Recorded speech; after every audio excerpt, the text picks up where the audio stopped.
Good morning. मनोरंजन classes YouTube channel पर आपका हार्दिक स्वागत। मैं आज कक्षा 10 सामाजिक विज्ञान के अंतर्गत अध्याय नंबर 7 राज्य सरकार के अंतर्गत अपन पढ़ते हैं उच्च न्यायालय के बारे में। किसके बारे में पढ़ेंगे? उच्च न्यायालय, न्यायाधीशों की योग्यताएं, नियुक्तियां एवं शक्तियां, ये सारा उस न्यायालय के बारे में अपन अध्ययन करेंगे। तो भारत में एकीकृत न्यायपालिका है जिसके सर्वोच्च स्तर पर उच्च न्यायालय है। उच्चतम न्यायालय के पश्चात न्यायपालिका में उच्च न्यायालय का स्थान आता है। राज्य स्तर पर सर्वोच्च न्यायिक संस्था उच्च न्यायालय है, यानी कि राज्य के स्तर पर क्या है, सबसे ऊंची सर्वोच्च न्यायिक क्या होती है? उच्च न्यायालय होता है। क्या होता है बेटा? उच्च न्यायालय। अनुच्छेद 214 क्या कहता है? देखो, अनुच्छेद 214 के अनुसार प्रत्येक राज्य में एक उच्च न्यायालय होगा। अनुच्छेद 214 कहता है कि प्रत्येक न्यायालय में क्या होगा? प्रत्येक राज्य में क्या होगा? एक उच्च न्यायालय होगा। 2 या अधिक राज्यों के लिए एक न्यायालय हो सकता है। 2 या 2 से अधिक राज्यों के लिए क्या हो सकता है? एक उच्च न्यायालय हो सकता है। भारत में सर्वप्रथम, अंडरलाइन करना बेटा, भारत में सर्वप्रथम उच्च न्यायालय 1862 ईस्वी में कलकत्ता, मद्रास व मुंबई में स्थापित किए गए। यानी कि उस समय अंग्रेजी शासन था। अंग्रेजी शासन में 1861 का अधिनियम पारित हुआ था। अंग्रेजों का एक कानून होता था लागू, उसमें 1861 का अधिनियम था। उस अधिनियम के अंतर्गत 3 बड़े जो स्टेट थे उस समय, कलकत्ता, बॉम्बे व मद्रास, यहां पर उच्च न्यायालयों की स्थापना हुई थी 1862 ईस्वी में। फिर उसके बाद 1800 यानी कि 4 वर्ष बाद में 1866 ईस्वी में इलाहाबाद उच्च न्यायालय की स्थापना की गई। और उसके बाद 1866 में इलाहाबाद कहां पर स्थित है? वर्तमान समय में कौन से राज्य में स्थित है इलाहाबाद? उत्तर प्रदेश में। कौन से? उत्तर प्रदेश में स्थित है इलाहाबाद। तो 1866 ईस्वी में इलाहाबाद उच्च न्यायालय की स्थापना की गई। वर्तमान में भारत में 24 उच्च न्यायालय हैं। वर्तमान में भारत में कितने हैं? 24 उच्च न्यायालय हैं। अंडरलाइन कर देना बेटा। अब उच्च न्यायालय का गठन अनुच्छेद 216 के अनुसार प्रत्येक उच्च न्यायालय मुख्य न्यायमूर्ति और ऐसे अन्य न्यायाधीशों से मिलकर बनेगा जिनको राष्ट्रपति समय समय पर नियुक्त करना आवश्यक समझे। इस प्रकार उच्च न्यायालय के न्यायाधीशों की संख्या राष्ट्रपति निर्धारित करेगा। यानी कि कितनी न्यायाधीशों की संख्या रखनी है और कितनी हटानी है, ये सारा निर्धारित कौन करेगा? भारत का राष्ट्रपति करता है। कौन करता है? भारत का राष्ट्रपति करता है। अब न्यायाधीशों की नियुक्ति अनुच्छेद 217(1) अनुच्छेद 217(1) क्या बोलता है के अंतर्गत उच्च न्यायालय के मुख्य न्यायाधीश और अन्य न्यायाधीशों की नियुक्ति राष्ट्रपति करता है। यानी कि अनुच्छेद 217(1) कहता है कि उच्च न्यायालय के मुख्य न्यायाधीश और अन्य न्यायाधीशों की नियुक्ति कौन करेगा? राष्ट्रपति करेगा। यानी कि राष्ट्रपति उच्च न्यायालय के मुख्य न्यायाधीश की नियुक्ति उच्चतम न्यायालय के मुख्य न्यायाधीश, कॉलेजियम व राज्यपाल के परामर्श से करता है। यानी कि किसी राज्य में उच्च न्यायालय के मुख्य न्यायाधीश की नियुक्ति करनी है तो उस राज्य के मुख्य न्यायाधीश की नियुक्ति के लिए क्या करेगा? जो दिल्ली में उच्चतम न्यायालय है तो उसके मुख्य न्यायाधीश, और एक कॉलेजियम पद्धति होती है जो न्यायाधीशों की नियुक्ति के लिए काम लिए जाती है, कॉलेजियम पद्धति, उससे और उस राज्य के राज्यपाल से परामर्श लेता है। कौन लेता है? राष्ट्रपति। ये परामर्श लेने के बाद ही उनको नियुक्ति करता है। जबकि अन्य न्यायाधीशों की नियुक्ति ये तो मुख्य न्यायाधीश के लिए थी, परंतु जो अन्य मुख्य न्यायाधीश के अलावा अन्य न्यायाधीश होते हैं उनकी नियुक्ति कैसे की जाती है? तो अन्य न्यायाधीशों की नियुक्ति व उच्चतम न्यायालय के मुख्य न्यायाधीश और उच्च न्यायालय के मुख्य न्यायाधीश और राज्य के जो उस राज्य के राज्यपाल से क्या लेते हैं, परामर्श करते हैं, और परामर्श करने के बाद अन्य न्यायाधीशों की नियुक्ति की जाती है। फिर न्यायाधीशों की योग्यताएं।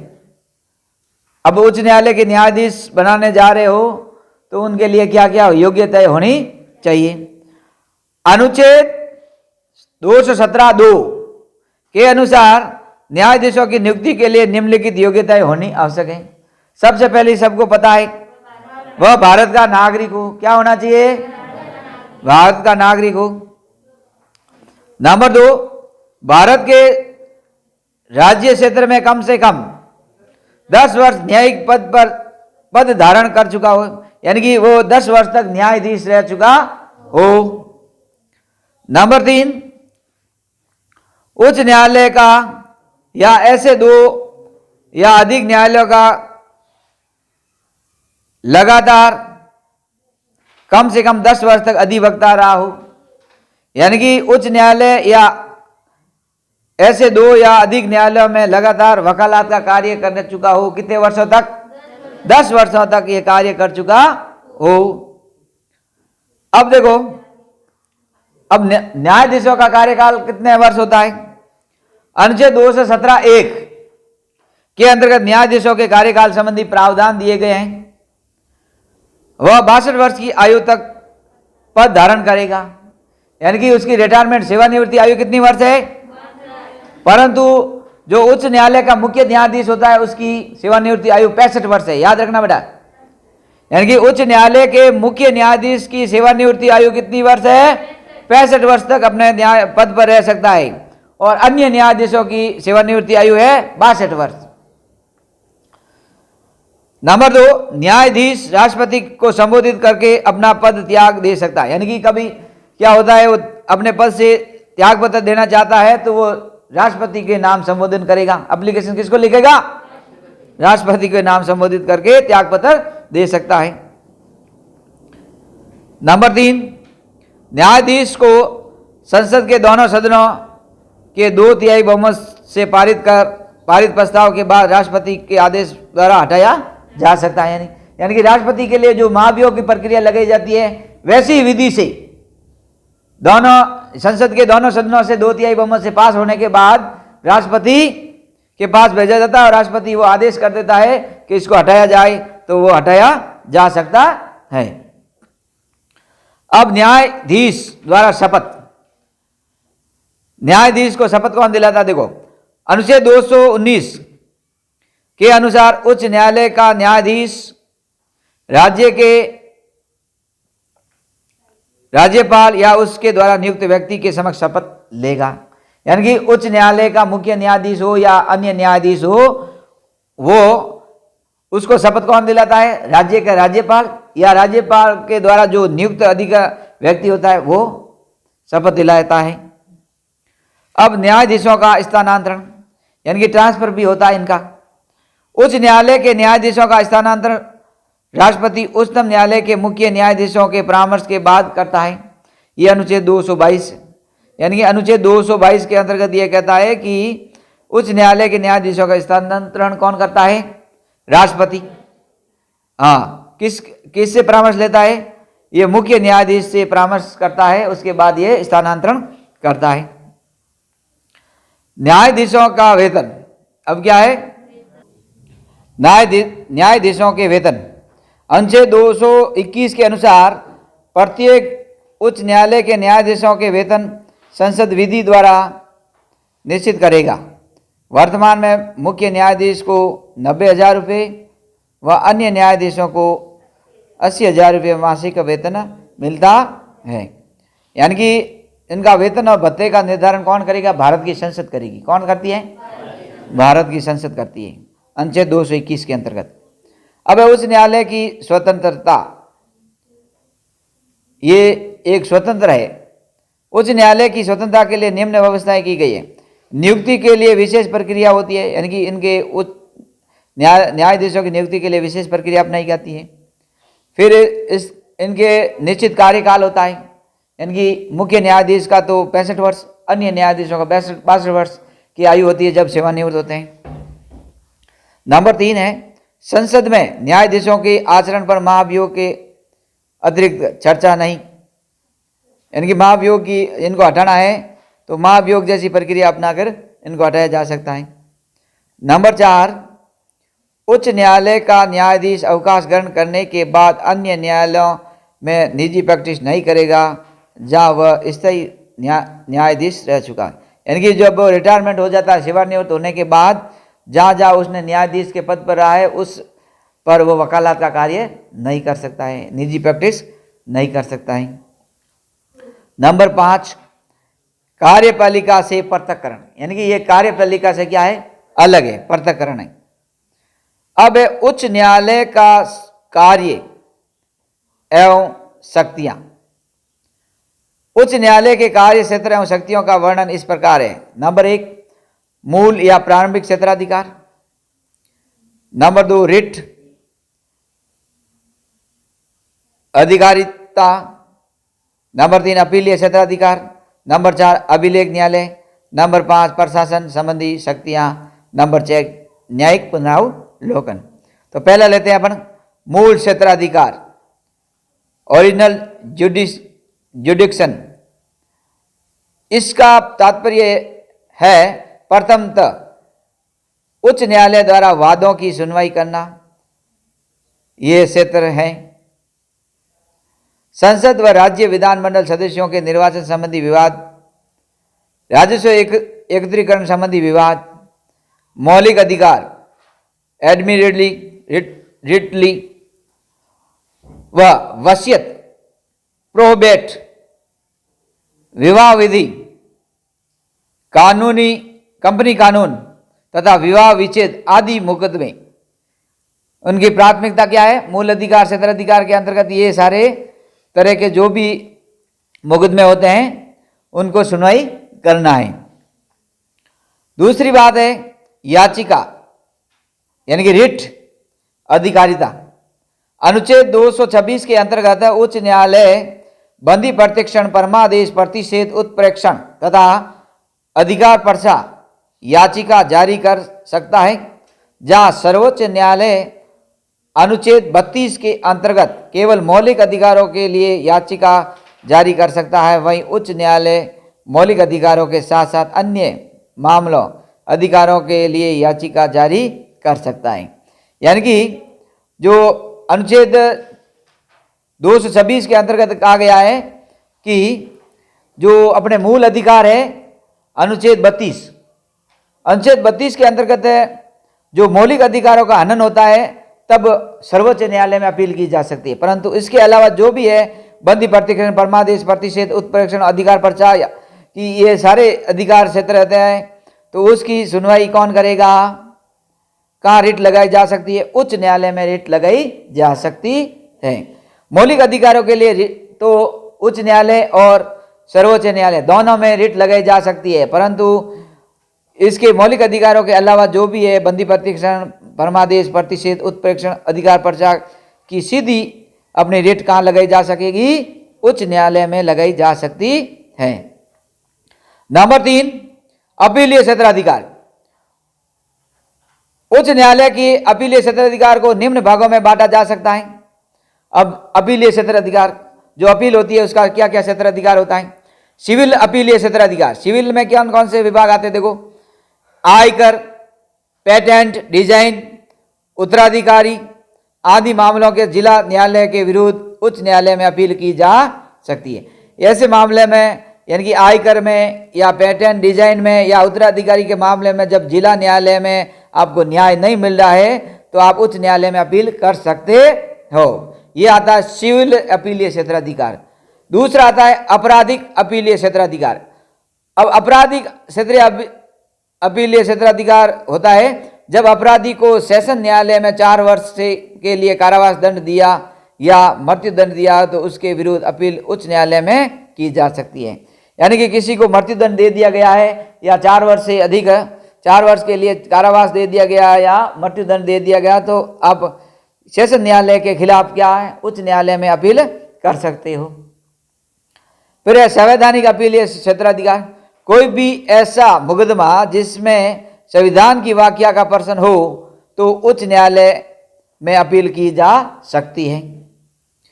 अब चौथा है अभिलेख न्यायालय। अनुच्छेद 215 के अंतर्गत प्रत्येक उच्च न्यायालय अभिलेख न्यायालय होगा। उसको अवमानना के लिए दंड देने की शक्ति है। उच्च न्यायालय के निर्णय रिकॉर्ड के लिए सुरक्षित रखे जाएंगे और अधीनस्थ न्यायालयों के लिए कानून की तरह कार्य करेंगे। जब देखो बड़ा बड़ा कभी फैसला हो जाता है या कोई भी फैसला होता है, उसका रिकॉर्ड न्यायालय में रखा जाता है। और उच्च न्यायालय से जो छोटे न्यायालय है, वो न्यायालय जो भी फैसले होते हैं वो कानून के रूप में कार्य करते हैं कि फलाना दिन ये कानून बना था, उसका ये इसने ये काम किया था, इसलिए इनको ये सजा दी गई। ऐसी स्थिति में ये क्या कानून का काम करता है अन्य न्यायालयों के लिए। जो छोटे न्यायालय होते हैं, अधीनस्थ न्यायालय होते हैं, उनके लिए कानून का कार्य करते हैं। अब प्रशासन संबंधी अधिकार। उच्च न्यायालय के प्रशासन संबंधी अधिकार इस प्रकार है। उच्च न्यायालय अपने अधीन किसी न्यायालय के पत्रों या निर्णय को मंगवा सकता है और उनकी जांच पड़ताल करवा सकता है। उच्च न्यायालय का कर्तव्य है कि वह ध्यान रखे कि अधीनस्थ न्यायालय अपनी शक्ति सीमा का उल्लंघन तो नहीं कर रहा है तथा अपने कर्तव्य का निश्चित विधि के अनुसार ही पालन कर रहा है। वह किसी भी वाद को एक न्यायालय से हटाकर दूसरे न्यायालय के विचार तथा निर्णय के लिए भेज सकता है। अब छठा है न्यायिक पुनरावलोकन। उच्च न्यायालय केंद्र व राज्य विधायिका व कार्यपालिका के कार्यों को वैध और अवैध घोषित कर सकता है। राज्य में विधानमंडल, कार्यपालिका व राज्य न्यायपालिका को राज्य सरकार के नाम से जाना जाता है। तो इस प्रकार अपन क्या पढ़ा था, उच्च न्यायालय के बारे में पढ़ा था। अब लेते हैं राजस्थान में जो उच्च न्यायालय है उसके बारे में थोड़ी मैं डिटेल बता देता हूं आपको। तो अपन लेते हैं राजस्थान उच्च न्यायालय, राजस्थान हाई कोर्ट। कहां पर स्थित है? जोधपुर में। कहां पर है? हाँ। तो राजस्थान में न्यायिक व्यवस्था, जुडिशियल सिस्टम के उच्च स्तर पर राजस्थान उच्च न्यायालय है। संविधान के अनुच्छेद 214 के तहत राजस्थान उच्च न्यायालय का उद्घाटन सवाई मान सिंह जयपुर द्वारा 29 अगस्त 1949 को किया। यानी कि राजस्थान में हाई कोर्ट की स्थापना कब होती है? 29 अगस्त 1949 को। और राजस्थान के जो उच्च न्यायालय के मुख्य न्यायाधीश थे, यानी कि प्रथम मुख्य न्यायाधीश कौन बने? तो राजस्थान उच्च न्यायालय के मुख्य न्यायाधीश कमलकांत वर्मा उस समय कौन बने थे? कमलकांत वर्मा। तथा अन्य 11 न्यायाधीशों को महाराजा मान सिंह ने शपथ दिलाई थी। यानी उस समय अपना राज्यपाल का पद नहीं होने के कारण उस समय महाराज प्रमुख मान सिंह थे, जयपुर के महाराजा सवाई मान सिंह थे। उन्होंने ये शपथ दिलाई थी। किसको? मुख्य न्यायाधीश थे कमलकांत वर्मा और उसके साथ 11 अन्य न्यायाधीश थे, उनको शपथ दिलाई थी महाराजा मान सिंह ने। 1 नवंबर 1956 को राज्य पुनर्गठन के बाद सत्यनारायण राव समिति के सिफारिश पर 1958 को उच्च न्यायालय का स्थानांतरण जोधपुर कर दिया गया। क्या होता है कि 1956 में एक कानून बना था।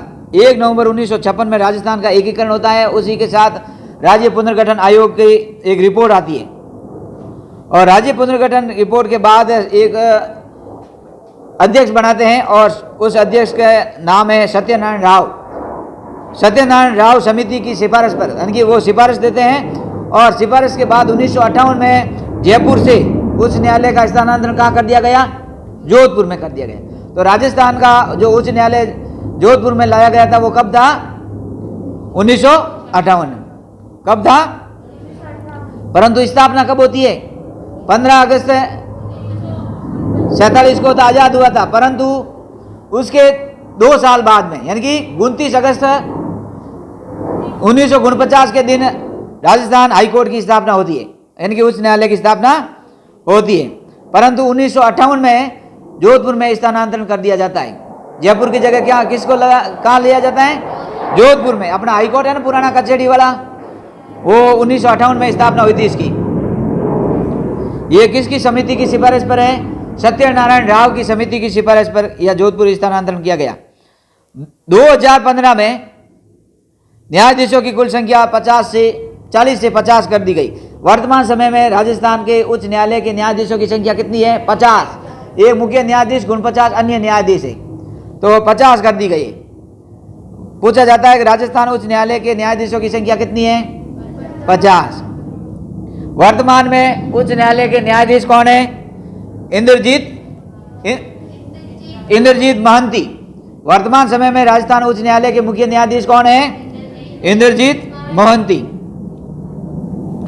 उसके बाद क्या होता है? राजस्थान उच्च न्यायालय के क्षेत्राधिकार का संसद उच्च न्यायालय के क्षेत्राधिकार का विस्तार कर सकती है, यानी कि संसद के द्वारा राजस्थान का या राजस्थान के अलावा जो भी दूसरे राज्य का भी उसके अधीन कर सकती है। वहाँ के भाई इस राज्य में भी इनकी उसका क्षेत्र बढ़ा सकती है, भाई इस क्षेत्र में आप न्याय कर सकते हो, तो उनका संसद निर्धारण करती है। संसद उच्च न्यायालय के क्षेत्राधिकार का विस्तार कर सकती है। 15वें संविधान संशोधन 1963 द्वारा उच्च न्यायालय के न्यायाधीशों की सेवानिवृत्त आयु पहले 60 वर्ष थी, उसके बाद 62 कर दी गई, और मुख्य न्यायाधीश की कितनी कर दी गई? 65 वर्ष। तो उच्च न्यायालय के न्यायाधीश अपना त्यागपत्र राष्ट्रपति को देते हैं, और अधीनस्थ न्यायालय के न्यायाधीश की नियुक्ति राज्यपाल के द्वारा की जाती है। प्रश्न पूछता हूं मैं एक आपको, राजस्थान के प्रथम व वर्तमान न्यायाधीश कौन है? राजस्थान के प्रथम न्यायाधीश कमलकांत शर्मा, और वर्तमान में कौन है? इंद्रजीत मोहंती। कौन है? इंद्रजीत मोहंती है।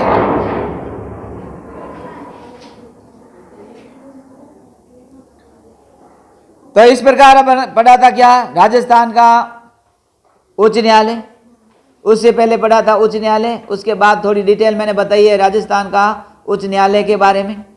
और उसके बाद अब राजस्थान का एक नया उच्च न्यायालय का भवन बन गया। कहाँ पर? झालामंड के पास जोधपुर में। कहाँ पर? झालामंड के पास जोधपुर में एक नया भवन बना। उसका उद्घाटन करने कौन आए थे? राजस्थान नहीं, भारत के राष्ट्रपति श्रीमान रामनाथ कोविंद, जिन्होंने के कर कमलों से ये राजस्थान का नया भवन का उद्घाटन किया गया था। तो मरोन क्लासेज यूट्यूब चैनल का अच्छा लगे तो लाइक करें, सब्सक्राइब करें, ज़्यादा से ज़्यादा शेयर करें। सभी का धन्यवाद।